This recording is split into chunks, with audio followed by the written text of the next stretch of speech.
ఈ 10 రోజుల పాటు ఈ గుడ్డుని ఎలా పట్టుకోవాలి? కూర్చొని పడుకోపో. టీవీ చూస్తున్నా. ఈ నైట్ పడుకుంటే ఇది ఖచ్చితంగా చేజారింది.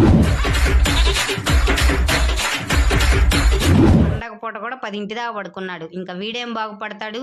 ఇంటి ముందు పెట్టిన వినాయకుడి బొమ్మకి పూజ కూడా స్టార్ట్ చేశారు. వినాయకుడు ఇది కూడా కింద పెట్టేసి ఉందా పోయింది అనుకున్నా. అమ్మో, నిద్రపోయాను. ఇది నా జీవితంలోకి వచ్చాక ప్రశాంతతే పోయింది.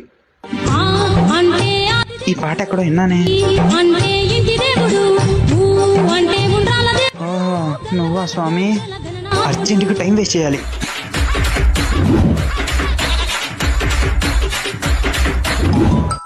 హలో రే ఎక్కడున్నావు? అర్జెంట్ గా బయటికి రా. నువ్వు వస్తున్నావు? వచ్చావా? వచ్చారా? ఫాస్ట్ గా పైకి చూడు. చూసావా? ఈ రోజు చందమామ చూసిన ప్రతి వాడికి సంవత్సరం అంతా బొక్కే. అబ్బా, ఉన్న దరిద్రాలు చాలదన్నట్టు ఇదోటారా మళ్ళీ? సర్లేరా. ఫోను